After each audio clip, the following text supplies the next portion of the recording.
What's up, gamers? Welcome back to another episode of Nonsensical. My name is Isaac, and my favorite word right now is brouhaha. Brouhaha. My name is Peter, and I actually prefer chicken sandwiches over a juicy bun and burger. What juicy buns are you eating? Well, juicy burger on the bun, which then gets it all. Nonetheless. But yeah, this is Nonsensical, and if you haven't seen this before, or seen one of our videos before, this is a podcast where we talk about whatever, whenever, and however we want. We could have a conversation where we reveal the love and admiration we have for the people in our lives, whether it's friends or family, and then we can immediately get into another type of reveal where we talk about what our biggest ticklish spots are. I don't know if I look forward to revealing that. Well, I'm not talking about mine. I only talk about yours. You'll never know mine. Okay. Well, we'll see if we get into that eventually. But what do we got for us today? Well, typically with our episodes, we usually have a topic or a game, which we have a topic that we're doing today. But before we get into the juicy stuff of the podcast, we usually like to catch up a little bit because we haven't seen each other in a couple of days. So, Peter, how are you doing today, buddy? I'm doing good. Funny thing that happened this week. We came back from we filmed on Sunday, right? And now it's Saturday the following week. And over the course of the week, not a whole lot of exciting stuff happened, but I did get the opportunity to clean up the church here with my younger brother. We kind of help with the lawn and landscape stuff. Funny thing, we pulled, I don't know if you're familiar with, like, there's like thistles, which is like a weed or whatever. It's like the one that like got the spiky branches or whatever, spiky leaves. There was one literally like right outside of this, there's a couple pine trees in the front of the church. There was one that was like right on the corner, pulled it up, and the thing was like 3.5 feet tall and it had like a gazillion branches. So that was lovely. I don't know, I'm kind of a guy that likes to get messy and stuff like that. You kind of know that about me. Yeah, but, I don't want to get my nails dirty. Yeah, we're thankful for people like you in this world. No, yeah, that was kind of the exciting part of this week, just kind of like messing around. And as Luke, my younger brother, mowed the lawn, I pulled weeds, and some people might say that that's kind of a boring or like monotonous or something that they don't really like to do. That's something I kind of enjoy. Straight vibing. Yeah, and like a weird, odd thing. But also, we got new microphones, so I'm excited about that. So hopefully you guys were appreciative of this new audio system that we got working. If I see a comment that says Isaac's too loud, I'm sorry. This is my speaking voice. Try to put it down in post, but nonetheless, it's a whole learning process, and I really have enjoyed it. How about you? How was this last week? I'm honestly trying to remember it at this point.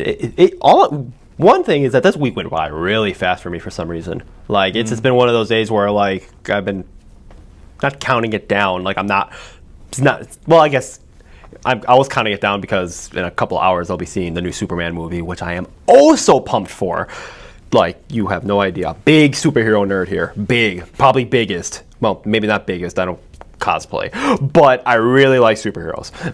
And I've been really excited for this movie. So I guess I've been counting down this day since the beginning of the week. But nothing too crazy for me. Just chilling, working, work with my actual paying job or working on some personal projects of mine like this podcast and the book I'm trying to write. Wink, wink. You'll hear more about that in the future. But yeah, that's kind of it for me. I'm boring, guys. I'm sorry. No, that's... I don't do fun, exciting things like weeding. Pulling weeds, not using weed. Different. Do people use weeds? Wait, what's weeding? I don't know, but like you could make that correlation to smoking weed. And...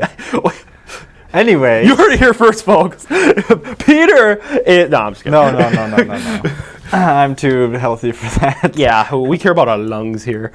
Yeah. Well, good to see. Good to catch up. What do we got going on for the topic? Well, I mean, before we get into the topic, it's always time for Isaac's Corner of Absurdity. That's right.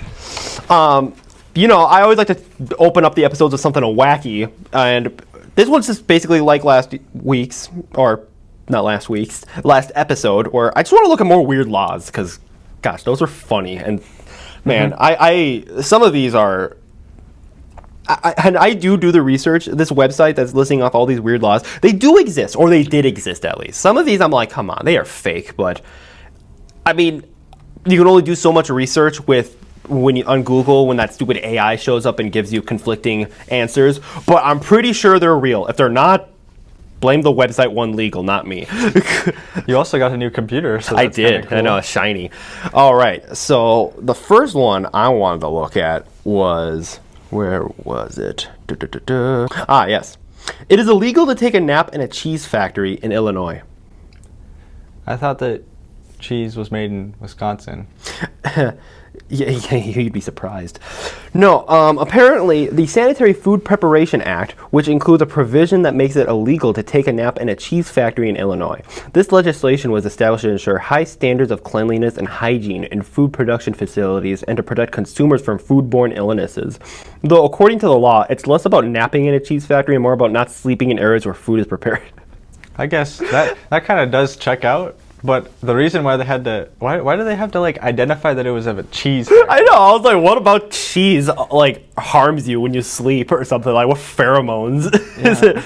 Apparently, yeah, this is in Illinois, but I guess it's fair everywhere else. So people in Wisconsin, nap away. In Indiana, you cannot catch fish with a firearm.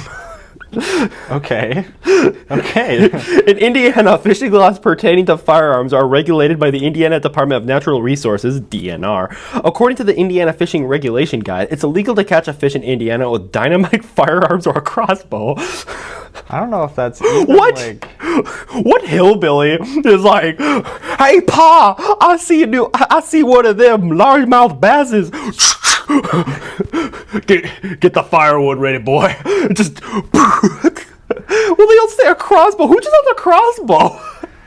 I don't know. Those. Are we going spearfishing next? Indiana, you said? Yeah, Indiana. Indiana, huh? Well, I mean, rural Indiana, maybe. This would be applicable in, like, you know, Indianapolis or like Chicago or whatever. It's probably not. Oh, this is just an American paragraph right here. Yeah. According to Indiana fishing regulations, anglers are allowed to possess firearms while fishing as long as they comply with state and federal laws regarding firearm possession and transportation. However, the discharge of or use of firearms for the purpose of taking fish is strictly prohibited. So sir, can I bring my gun? Are you gonna shoot it? No. Yeah, go ahead. Yes. So you can carry on a boat, but you can't use it to kill fish, which I don't know who would choose to do that. Like, what? Can I shoot a beaver? Well, beavers fish. No, shoot away. Yeah, I mean, if you're hunting... It says the general rule is that firearms cannot be used to take fish while fishing in Indiana waters. The use of firearms for fishing is considered unsafe and can cause severe damage to the fisheries and the environment. I mean, I feel that goes without saying, but the fact that you can just bring one with you, it's just, what's the point? You just, to assert dominance. And Kansas, hitting a vending machine that stole your money is very illegal. That's one random one. In Kansas, there is a law that makes it illegal to hit a vending machine if it steals your money. This law is part of the state's criminal damage regulations, which aim to prevent damage to property. Hitting or damaging a vending machine can result in criminal charges, as the machines are considered private property. The law helps protect business owners and vending machine operators from financial loss due to vandalism or theft. So if you ever get the urge, have some restraint. Okay. Sorry, guys. My vending machine punching days are over. Well, sorry, in Kansas specifically. I want to imagine, like, you know, you put in your nice crisp $1 bill and you're putting it in there, it just takes it and no drink falls out. You punch it and this red light just, and then like the dogs are sent after you or something. Yeah. Like, they say it's illegal, but I'm just like, is there like this big burly security guard just standing right by it, and you're like, and he's like, no. And you're like, oh, yes, sir.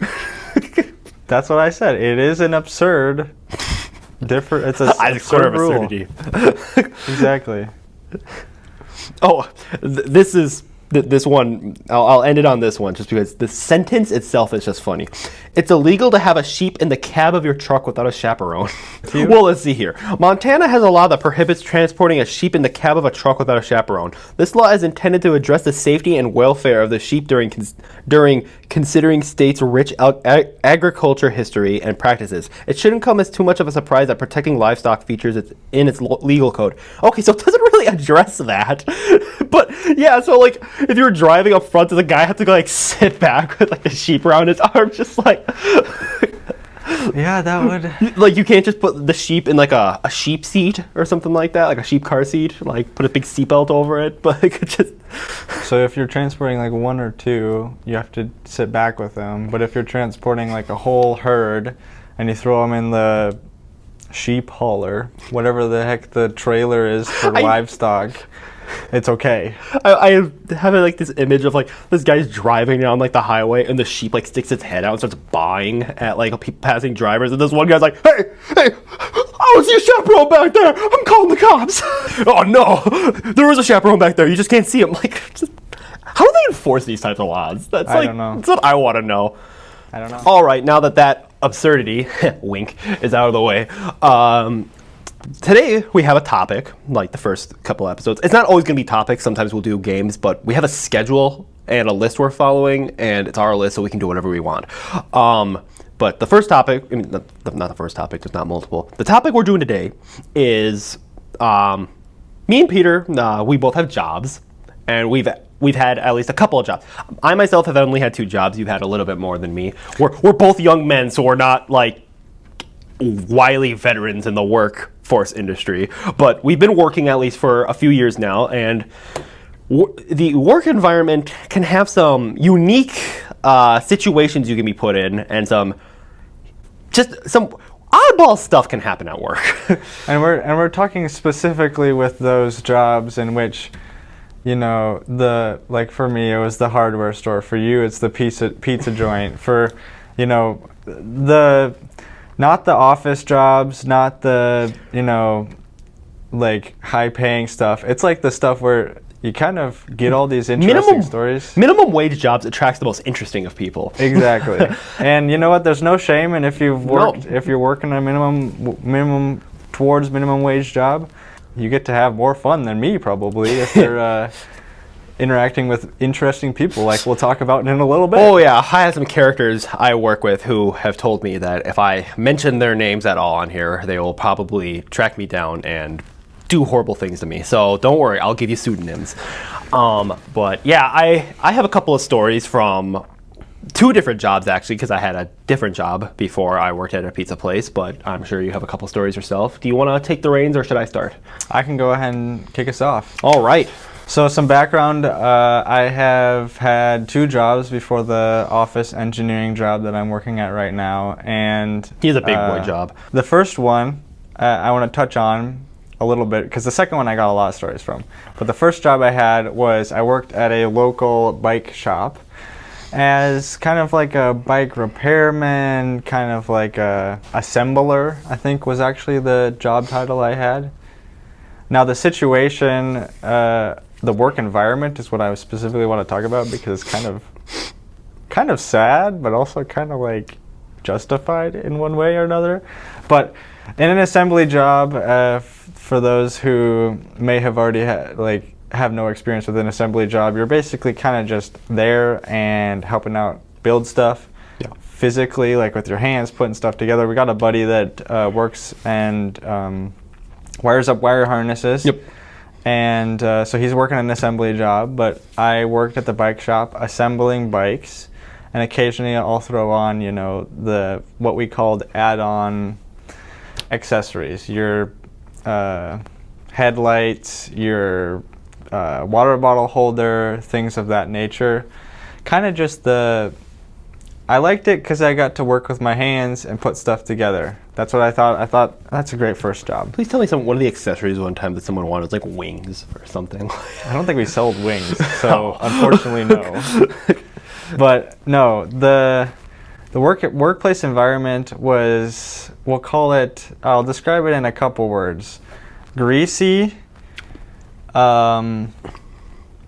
prison-like, and socially awkward. Well, you really threw me for a loop with that second description. I was like, greasy, yeah, that checks out. Oh. But it's not a bad, and no hate towards the people that I worked with or the bike shop that I worked at, but it's a lower income intake for a bike shop. Bikes can get expensive now. Like I saw when I was working there, and even to this day, there's like $10,000 bikes. I'm like, dude, just buy a car. There is people that are, we got a couple, there's a couple people that we know that are pretty into bikes. Their whole family's pretty into bikes, but me, myself, I just kind of liked it because I was able to work with my hands. The reason why I say greasy is because when you're working with your hands and bikes, you got the chain, you got we actually had like I guess it was almost like a industrial paintbrush, and dip it in literally a bucket of grease. And pretty much I would take that, whip it around, all the different parts, stick it all together, bolt it on together. The bikes came in boxes. The reason why, so it's greasy in that, so you're messy. Some of the guys wore gloves. I just would continue to wash my hands. But the situation I got put in was because the assembly room had mostly the bike mechanics, these guys who are older, know how to do stuff on the bikes, like that's kind of their jam. They're really into bikes. There's like rock music going on in this place. You can kind of imagine that type of character, type of people that are working on there. There was 1, 2, 3, 4, maybe 5 stalls that we would work on the upper level. No windows in that space. There was bike storage on the back. Actually, no, there was windows, but there was bike storage on the back, and then the windows were behind the bike, so not a whole lot of natural light coming in. The reason why I say prison-like is because I didn't necessarily get put on the upper level of this bike shop, because there actually was 2 levels. Wow, there's just like a bunch of cages down there you were like thrown into? Nope. So like the basement area was like kind of mostly warehouse. They stored a bunch of bikes. They have just racks and racks and racks of bikes. And I guess this place was one of those that like it was a chain of stores, and some of the other stores don't have as much space as the one that I worked at had, so they stored a lot of bikes and kind of shifted them around as best see fit. Because the upper level had 5 or 6 stalls, and I worked part-time, it was like 2 to 7, or like, I don't know, it was after school most of the time, and then Saturdays. And so most of the time there was already people working at the different stalls up front. Naturally, because they only had so much space, they wanted to make sure that there's other space for people to build bikes. Yep. Now you go down this very long staircase, and I'm talking like probably 2 stories long. No hand railings. No, there was hand railings. Oh, okay, good. And you had to walk. There was the main stalls. You would walk around, the bike storage in the back for all the bikes that needed to be fixed, and then you'd clock into space that's kind of like this. It just had I don't know, an office area, I guess. Yeah. Rundown. No windows, concrete block like that wall, and you were just stuck. And there was 1, 2, 3, 4 stalls. I was down there a lot of the time by myself, just with my earbuds, greasy hands, building bikes. So every now and then a guard with a nightstick would be like walking down to make sure you're doing your job, just hitting it on his hand, and then like whack the table like in front of you, be like, "Get my door!" So it's kind of prison-like in that nature, that I was stuck downstairs by myself. I didn't really talk to no one. What was that 3rd word that I used? You said, "Oh, awkward social life." Awkward social life. That's why. Okay, so well, in prison, it's kind of hard to have a social life. That's true. because of the So I've heard. environment. Because of the environment, I didn't really talk to anyone. Didn't really interact with a whole lot of people. I didn't really want to interact with customers, and I actually never had to, which was good because I had to be like 15, 16-year-old boy who first job and kind of still a little nervous, and all these older guys that are like significantly older than me, like 20, maybe even 30 years older than I was, working at that place. I made no friends. I didn't really, it was just kind of, it was awkward because I would just come in, I'd say hi, they'd say hi, I'd type in my stuff on the computer, clock in, and then they said, hey, you're downstairs. Great. You're like, joy. Thanks again. And then this big, like, gray bar doors, like, opens up, and you're like, back, and you put in your orange jumpsuit, and you get back down there and start building bikes. Funny story, though, on top of that.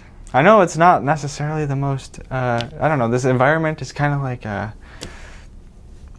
interesting place. Yep, sounds like it. There is one person that I worked with who I never remembered how to say his name, didn't remember how to say his last name. One of those names that is more tricky to pronounce, and he worked up on the front stall. He knew a bunch of stuff. He knows how to do everything, okay? Funny enough, I come 2 years ago when I started at Dunwoody. He's in my program, and he graduated with me. So it was kind of a funny coincidence. But I never talked to him because it was awkward. It was an awkward social environment, and that's my story from the bike shop. The greasy, I guess you could call it kind of prison. The greasy prison. Greasy. It wasn't quite prison. It was kind of nice, but also nice I didn't really enjoy it at the end. There are nicer prisons out there, I'm sure. And they also, at the end of it, can't come back to work. We don't have enough for you. You served your sentence. Let's go. See you next spring. I was like, ah. So. Did you end up going back? Nope. Okay, I didn't think so. When we get to the hardware store, which I worked at, a lot more interesting stories from there. But I only worked there about 6 months at the bike shop. So kind of, it was a good starter, we'll call it. But how about you?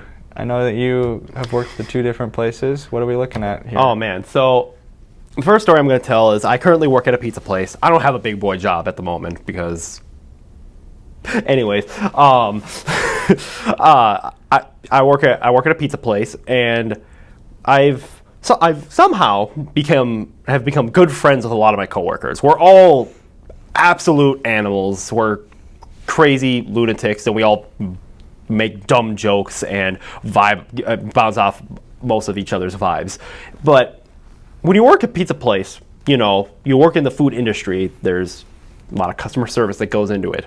And by customer service, I mean I don't typically interact with customers because I'm usually in the kitchen, but you see a lot of interesting people. And you've probably heard this story before, Peter, but this story is just so ridiculous to me. There's this one time I'm working at a pizza place, and so the way the lobby, so it's like there's the main lobby where like the front doors are, it's the lobby, and then there's the counter where like the 2 registers are, where the people up front are taking people's orders or handing out orders and stuff. And then there's the wall in front of the, like there's right behind the counter is how you go into the kitchen, and then there's like a wall with like, you know, like an open rectangle for everyone on the pie bar for that where we can look out into the lobby. And I'm dressing a pizza on the bar, I'm throwing whatever on, and there's this guy who's standing by the counter, and he's just like kind of just moving around. I'm like, okay, what's he doing? That's kind of shady. And he keeps glancing over at me, like he's like, because he knows I'm watching him, and I'm like, yeah, I'm watching you, buddy. What are you doing? And then I see he grabs. We have on the counter next to him by the drink machine where he's floating around. There's 2 different shakers. There's crushed red peppers and Parmesan. And he grabs 2 of them, and he's just kind of like waving around. And right next to the front lobby well, it would be his left, but to my right is one of the dining rooms. And So he's standing in front of the door with the shakers, and he keeps glancing over at me. And then I see him, and he goes,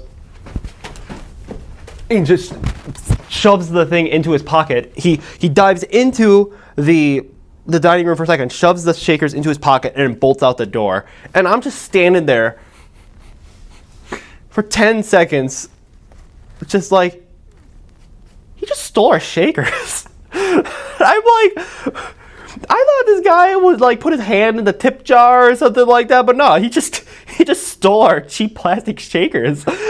And I'm sitting there, I'm like, just looking out over there, and my buddy, like the guy, one of my closest friends at work, comes over to me and he's like, "What are you looking at?" I'm like, "The guy just stole our shakers." And he just busts out laughing. He thinks it's the funniest thing he's ever heard. And I tell one of my managers, because she comes over and he's like, "Isaac, tell her what just happened." I'm like, "This guy just stole our shakers." And she's like, "Are you serious? What a jerk."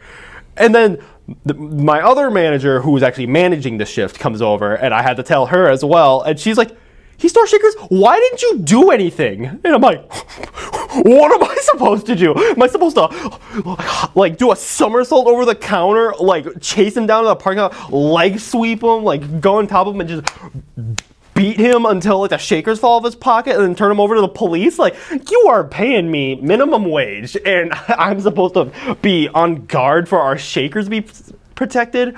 Like, I think she was half joking, but like half serious at the same time. Because I'm like, "What? Yeah, sorry. Let me just hit the. There's our glass with the alarm. Let me just break it, hit the alarm, have the whole like restaurant go into lockdown mode with like the big metallic doors." But yeah, this guy just stole our shakers, and the reason why this is so ridiculous to me is he could have asked. We have packets. Oh, that he could have just taken. We have separate packets. I mean, they're not out in the open, but most customers ask, they're like, "Hey, do you have like a Parmesan pack or red crushed peppers?" And it's like, "Oh yeah, here you are, take as many as you need." He could just ask for some, but no, he just resorted to petty theft. So, I don't know, that whole moment just lives rent free in my head, because I'm just like, okay, I feel this is straight out of a sitcom. Like, this guy's shifty. Like, he just was looking at me the whole time, and I'm like, man, this guy's up to no good. And I'm like, really? Just for the shakers? What did you guys do? You just kind of like let it be and just... What can we really do? I mean, like, that's true. We're not gonna call the cops. Oh, let's just replace the shakers. Yeah, exactly. It feels like they're probably like $3 a piece, if even. Like, they're... Why shakers? Beats me. Completely beats me, but... Guy got into his car and he's like, "I got the shakers, boys. I got the shakers." Mm-hmm. It kind of coincides that the place I work at, we attract the weirdest customers.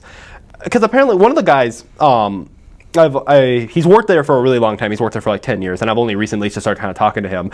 And I asked him, I'm like, "You've probably seen some weird things in your time here. What's the weirdest thing you've ever seen?" And he tells me there's a story of, there was this woman who like came and she walked over to the counter where the crushed red peppers and the Parmesan was, and just I don't know if she unscrewed him or started shaking him, but she opened up her purse and started shaking him in there.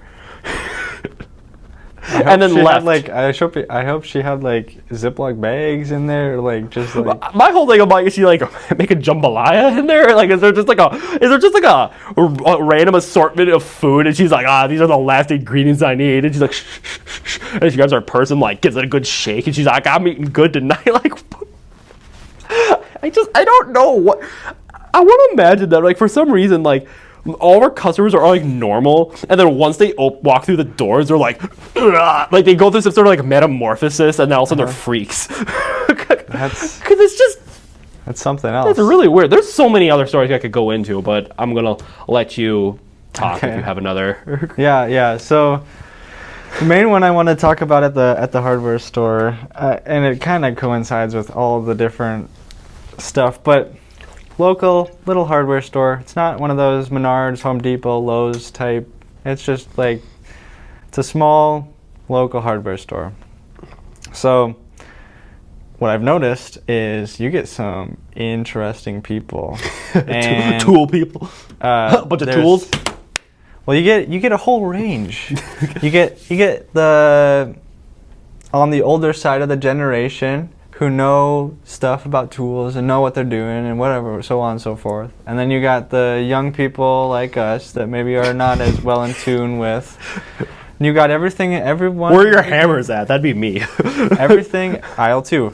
Oh, Everything in between. Yeah, we had like 28 aisles, and I could probably tell you where things are at. Were they all like? Was it just this really long like store? It was like aisle 1, 2, 3, 4, 5, 6, 7, 8, 9, 10, 11. I think it was aisle 1 through 17 or 18 on the one side, and then over on the other side we had the other aisles. And it was like they weren't that long. They were probably 20 feet long. I think it'd be a funnier design if this like you walk in and it's like aisle 1 and then it goes all the way down and you're like, hey, excuse me, do you know where like I can find plumbing supplies? And like aisle 28 and like they like jog all the way to the end of the store. Yeah, plumbing supplies was aisle 15 and 16. Oh, so it was actually towards the back of the store. Are we sponsored by them? No. Oh. No. That's a weird comment. don't be helping them then. No. we don't help people with the directions those were sponsored by. No, when you're working at a small local hardware store, you see different people. And it was in a strip mall, so there was like a big grocery store on the left-hand side of the store, or on the left-hand side of the strip mall area. Yep. Thrift store, Planet Fitness, and then a Dunkin' Donuts on the corner, and kind of like a big L. McDonald's was across the street. So, nice spot, but you get interesting people. It's always the, we'll call it age range. Well, actually, I'm not going to give you an age range. But it's older than you and I, and younger than, younger than our grandparents' age. How old do you think people think we are, if they looked at us? Well, we said the last 2 episodes or whatever, we said we were early 20s. Oh, okay. We are That's early true. 20s. Never mind, I forgot about that. I'm like, I was waiting for them to be like, yeah, Peter's like 20. I think it's like 45, and I'm like, okay. No. So in that range, older than us, but younger than retired age.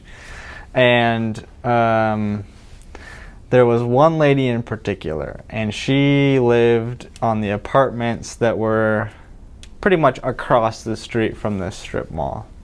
So we'd see her relatively frequently. And I don't remember the name that the group of us gave her, because there was a name that we gave her, and we gave kind of like a warning. Jezebel. Sure, Jezebel, sure. She doesn't sound, she's not a Jezebel.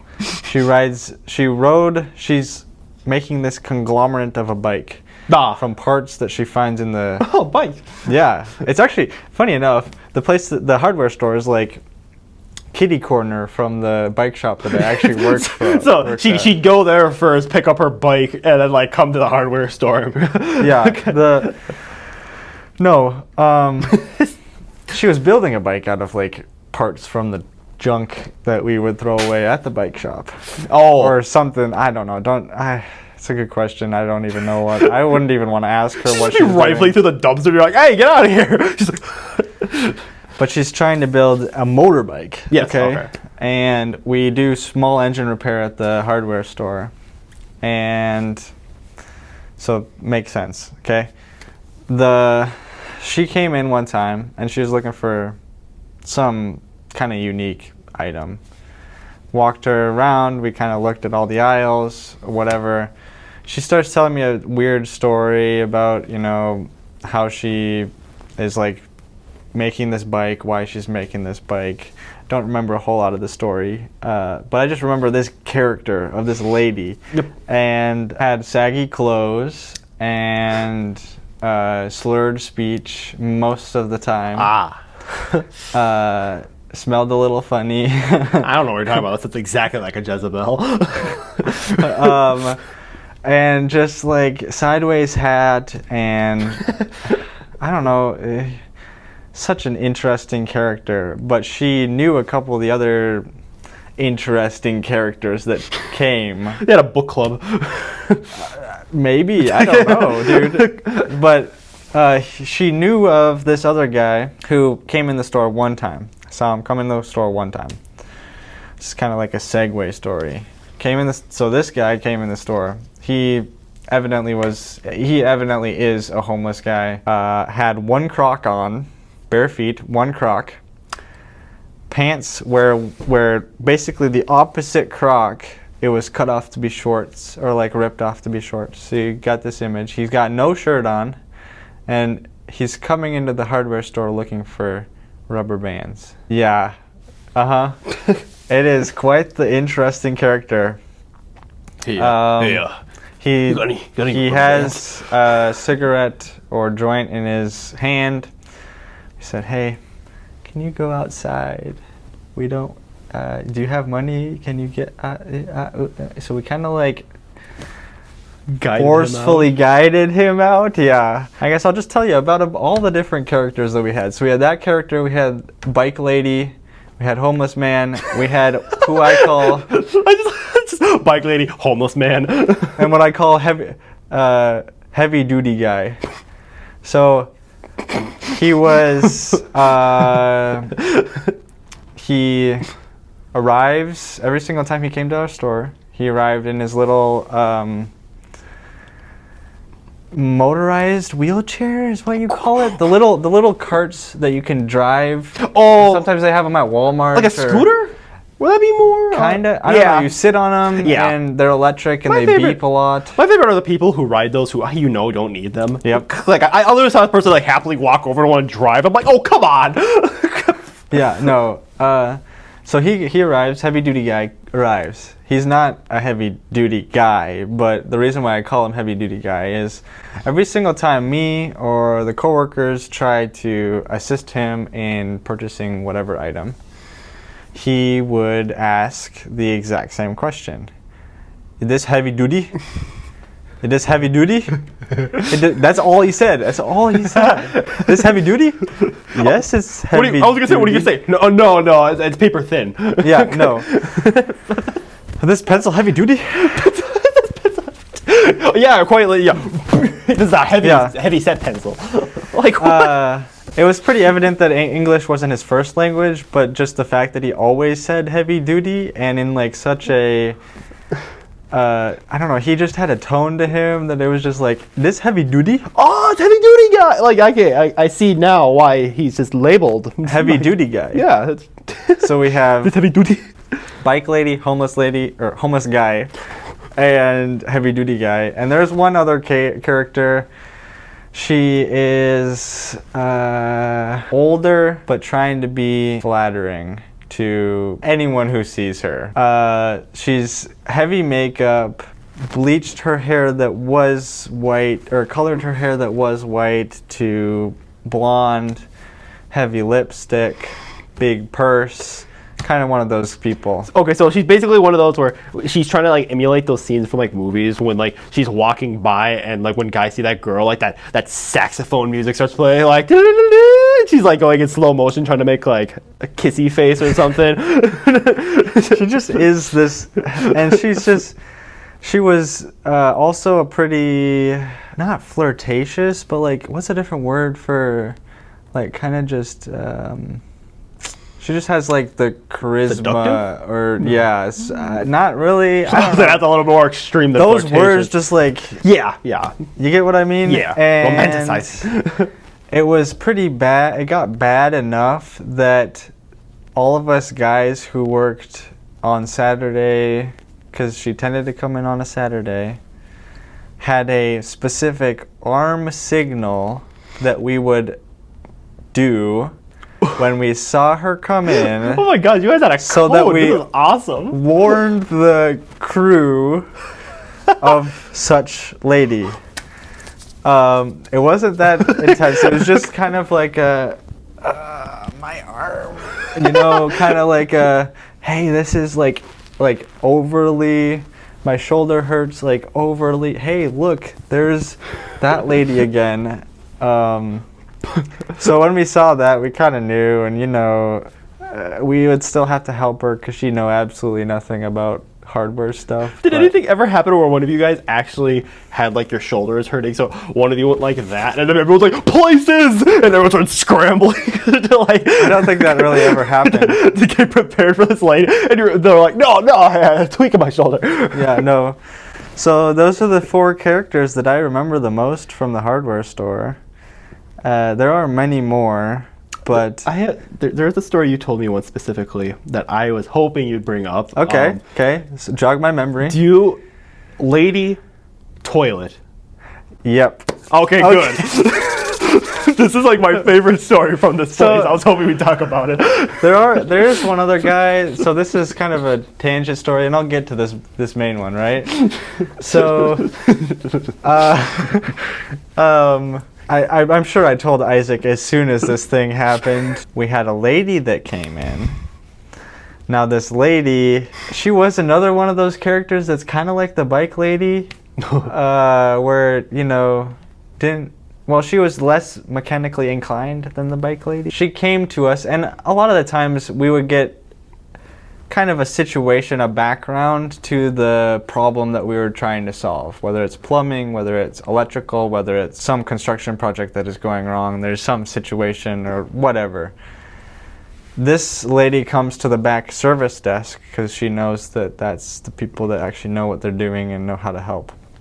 I was back there along with one of the other guys. I think it was probably the manager on duty, MOD, at the time. She comes to us, explains her situation.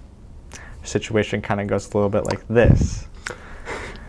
Hey, so I think my toilet has an issue because it won't flush. Here's the toilet flapper. So in a toilet there's a flapper that allows the water to flush. So she comes to us and tells us this story. Hey, the toilet won't flush. Toilet flapper. She shows us the toilet flapper. It's gross. But wait, the reason I didn't know that actually. She told us the reason why it wouldn't flush. She goes, I may or may not have done too big of a poop, so it won't flush. And she's trying to flush it, and she's asking the guys at the hardware store how to get her toilet to flush. Because her poops are too big. Yep, because she actually said that. And me and, we'll call him Luke, not my brother Luke, different other Luke. Hardware Luke. Hardware store manager guy Luke. Me and Luke are standing there. And we look at each other. And we go, and just like with the sigh, like a, you don't sigh, but like you look at each other and you just, you guys, you look at someone and it's like, you know, they're feeling the same thing as you. Yep. We have to help this lady, and we don't really know what to do. So we took the toilet flapper, said, here's what we can do. We can match you to a new toilet flapper. We could also sell you a handful of other products, like a plunger, like a drain snake, like some like Drano chemical stuff. Yep. If you want to try that, you can. We gave her the options. She bought a new toilet flapper. She pretty much bought anything she could use to help to allow said waste to be eliminated in the toilet. Including a hammer to make a bigger hole. No, we didn't sell her a hammer, but that'll fit. She bought a new toilet flapper. She bought a drain snake. She bought a little thingy that was basically like a micro drain snake. She bought some like we had Drano, but it wasn't the Drano brand. We had like Drano because it was so chemically intense. It was in a plastic bag zipped with one of those metal clamps type of Drano. She bought one of those. Hopefully that stuff situated her problem. I don't remember if she ever came back to us, but she definitely came back to the hardware store. And just kind of... it's good that you jogged that memory, because I kind of erased that from my mind. Oh, my bad. No, it's good. The thing is, like, I'm pretty sure when you told me that story first, and she was like, man, my poops are too big and they're not going down the toilet. What should I do? I think I said something along the lines of, I don't know, eat more fiber. Yeah. I'm like, let me guide you to a dietitian. That's my job. Like, dude. And there's probably more that I don't even remember. I look, you've been waiting for this episode. I don't know why. It's so funny to me. Dude, that is... You know, working at a hardware store, you just saw everything. You really did. Probably more than you would have seen at the pizza joint. Well, yeah, because I'm hiding in the kitchen usually. Like, I'm not interacting with people as much as you are because I have to make food. Yeah, no, we had. You actually have to answer questions. We had to solve the problems that they came to us with, and if we didn't solve the problem that they came to us with, we had to figure something else out. There's also a point where, you know, we would, when certain individuals came into the space. Myself and some of the other guys, usually not the manager, would kind of sneak away through the aisles to just kind of back away, see what happens. You had like another code thing you'd do. You'd be like, you just yell out, "Dead eagle," and then you'd be like, "Whoo," scatter. or you'd be like, clean up on aisle 8. They all go to aisle 8 and we all just like conjoin into like, okay, here's the plan. You really do, if you are on the same wavelength with your like fellow employees, you do develop like a code with certain things, like an agreement, like a bond. Even if you're not like best friends with it, it's like, okay, guys, this is what we have to do if that wacko comes back. What stories do you got? You got more stuff? Yeah, I got one more specific one in case any other ones jog my memory. So before I worked at the pizza place, I worked at Nickelodeon Universe at the mall, the Nickelodeon themed amusement park at the mall. In Minnesota. Yeah, sorry, I forget. At in Minnesota, the biggest mall in America, the Mall of America. I live right by it. So when I was 17, I worked there on weekends for a summer, which is, looking back on it, it's kind of like, man, I only worked weekends. But with the type of job it was, I'm glad I only worked weekends. So I was a ride operator, and I typically operated only like the kiddie rides, like the smaller rides for like the little kids, and I operated mostly kiddie rides, one kind of like family ride, and then one thrill ride. And that job was not great because I had to argue with so many people, and it's like all the parents, right? Yep. Part of, like, usually the kids weren't the problem. Some kids were little punks. They would like wreak havoc or do something on the ride they're not supposed to, and I'd have to get in the intercom and say, put that phone away or something. People can't put their phones away too. Let me just side tangent on that.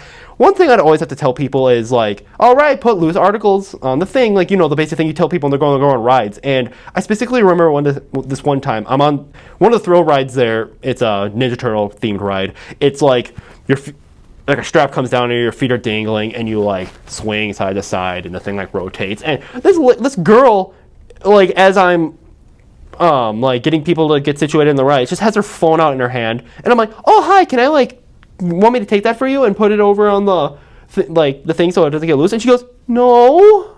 And I'm like, okay, nice voice is leaving, and I'm coming to assertive ride worker voice. I'm like, you can't have phones on the ride. Like, do I really have to tell you this? And she's like, gives it to me all like mopily. I'm like, what? Hit you with the phone. Like, this is so stupid. Like, why am I arguing with you? You're older than me, I can tell. I'm 17 and you look like you're in your mid-20s. Why am I arguing with you? I would have to argue with parents a lot because Nickelodeon Universe works with bands, and like, there's either unlimited day wristbands where you get it for one specific day and you can get them scanned as many times as you want, or there'd be points wristbands where there's a certain amount of points on there and you can come back, you can go as many days as you want until the points run out on there. And so sometimes I'd have to be like, oh, sorry, there's no points on this, and it'd be like, this is your fault, and like threaten to ruin me or something like that. A lot of times the kids were nice because like I'd be operating this one ride called Big Rigs, which is just a little bit of trucks going around a circle, and they wave at me. I'm like, you're cute. But then parents, the thing I had to argue with parents a lot with was height requirements. And It's like the cartoon idea of, oh, you're not tall enough. yep, and the thing is, usually that didn't matter for most of the kiddie rides, because it was usually you have to be this tall to ride by yourself. But a lot of the times, the parent could have the kid in their lap or sit next to them. One ride, though, if you weren't the height requirement for it, you couldn't ride it, period. And that was the Backyardigans Swing Along, which is the Backyardigans swing ride, which, if you don't know what a swing ride is, it's just like it's those little swings that are held up by the chains, and the thing goes up and it spins you around. They're not the most intense rides, but it was more of a family ride because kids would go on there, and people who didn't really like rides would go on it. And that was my least favorite ride to operate because, one, it would get really busy. Like, that was a really popular ride. And then two, like, I had to argue with so many parents, like, hey, your kid's not tall enough to go on this ride. Unfortunately, they can't ride it. But I'm going to be right next to them. Yeah, but I can't let them on the ride because they're too short. Like, fly off and become bubble gum on the ground. And they'd be like, and just start yelling at me. Like, one time, like, a little girl started crying because she couldn't go on, and I feel bad. I have a job I have to do. I can't let her on. And the dad's like, oh, come on, bro, my kid's crying. I'm like, yeah, and like, I can't do anything about that. I'm sorry. And the one that stands out the most to me, though, is I'm working this ride, and I'm like, you're good. No, let me measure you. You're good. And this guy comes over with his kid, and I'm like, oh, hold it right there. And I put the kid up against the thing, and there's about this much space between the height requirement and the kid's head. And I'm like, oh, sorry, sir, it looks like he's not going to be able to go on. And the guy goes, oh, come on, dude. And then in walks mom, and oh, man, it's just working that job for only like a month or two at that point, because I only worked there for like 3 months. I could tell who was going to be trouble just by the way they carried themselves. And all of a sudden, this woman comes marching over to me, and she's like, are you going to let my kid ride this ride? I'm like, no. And she's like, why not? I'm like, well, he's not tall enough to go on it. And she's like, I'll have you know, my son is 8 years old, but he has a growth disorder. And I'm like, is that supposed to sway me? I'm so confused. I'm like, I can't let him on. Like, read my lips. Boy small, can't ride. And it boggles my mind that these parents are arguing with me when I'm literally making sure their kids are safe. That's my main job, is to make sure no kid gets hurt. Because if that kid goes flying off, who's going to get blamed? Me for letting him on. And who's going to blame me? This woman for letting her kid on the ride. Yeah. And I don't even remember how long that argument went, but I'm just like, I can't. Eventually, I'm like actually like arguing her like, I can't get out of the line. You get a different side of parents. Like, and I love rides. I'm a big roller coaster person. Like, I want it so badly. Like, my dream is like go to different states and like go on all different amusement parks and go on all these different roller coasters and stuff. And so ever since I had that job, I only had it for the summer, never going back ever. I've gone to Valley Fair on one of our another park that's one around. I think the only other really major amusement park in Minnesota. That's like it's a very fun place to go to, and I've gone there many times. And ever since then, and that's first off, that's outdoor compared to the mall. I will almost want to shake every single ride operator's hands because I'm just like, you have to go through so much and outside on top of it. I am so thankful for you. I will never argue with you. Like, these poor people. And also, that job also sucked because I had to, the way the breaks were set up was one of the team leads or a higher up would come over to you and they'd be like, do you want break 1, 2, 3, or 4? And the bigger the number, the later in the day the break was. And I'd work from like 10 in the morning to 7 at night. And I always wanted the break latest as possible because then that way when I come back from break, it's like, oh, there's 2 hours left. The worst was always I would get my break and the break room is on the other side of the park. And I'm trying to jog over there as fast as possible. And every 5 seconds, someone is, yeah, so where's this ride? Oh, it's over here. Yeah, so I have another question. I have this ride right here. I'm like, looking at my time, like I have an hour. And I swear, I'd go like 5 feet, and every 5 seconds, someone's stopping me, not seeing that like I'm just trying to go past them. So I'd always make sure when I'd go into the break room, find my locker, change into a different shirt so I could go in the food court, get food without being asked any questions. But oh man, yeah, that was a difficult place to work at. Yeah, dealing with kids and dealing with the parents and even just the environment of like high noise, One time on that Backyard Against Swing ride, it's in the middle of the ride and it's all the way up in the air. Because I always tell people with rides like that is like if they're wearing flip-flops, they have to take them off because flip-flops are loose. And these smart aleck teenage boys who are like 13 years old or something get to the top of like when the ride's at the highest, grab their sneakers and start throwing them at the ground full force. And I'm like, I am not paid enough for this. Like, I don't even think I yelled at them because I'm just like, if I yell at them, they're just going to be like, oh, we're funny. Like, it's just, oh my gosh. So no, to any teenagers watching, don't do that. Don't, please. Or do, I guess, but people are going to be are going to yell at you a lot more than I will. We've got quite the stories from our work. Yours is funnier. My first one was funny. The second one just made me mad. I don't know why I brought that one up. Now I'm going to we need a punching bag now. Well, we hope you guys enjoyed those because they're funny to you guys, and as annoying as that last story was for me, I think it's the whole bit should be enjoyable or at least relatable to some of you. Maybe you're around our age, or you were working a job like that, or hardware store, pizza place, bike shop, anything. Just hopefully you were able to relate and chuckle with us as we cried and whined, me specifically. I'm a bit of a boohoo crybaby about past jobs or current jobs. But after all that said and done, at the end of our videos, we typically like to give a Bible verse of some kind to have our viewers/listeners have something to think about as they go about the rest of their day. And Peter, take us away. So on the topic of work and just work environment, the verse for today and for this episode comes from Colossians 3:17. And whatever you do, in word or in deed, do everything in the name of the Lord Jesus Christ, giving thanks to God the Father through him. Just realizing that despite the nuances and tricky things that we have to go through in our work day to day, or school, or what have you, to do it all knowing that Jesus, which we stand by, is there with you through it. So we like to end that with a nice verse that kind of loops it back. And as we go on to, I don't know, when Monday comes and we got to work, just reminded of, we got to do it for the mission. We all have to do it. some way, shape, or form, we all have to do it.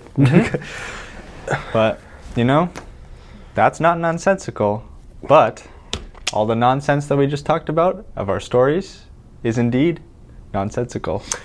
And at the end of the day, that's the name of the game. We hope you had a good time today with us. Hopefully you solicited a few chuckles, or maybe we made you cry in a good way. I don't know why we would have, but if it was in a positive, if you felt any sort of positive way after watching this video and listening to us ramble, that's our only goal, is to put a little light in your day. If you like that, be sure to smash that like button. Subscribe and follow us on our journey. Make sure you hit the notification bell. Yep. Because we will be uploading, hopefully, every single week. Yep.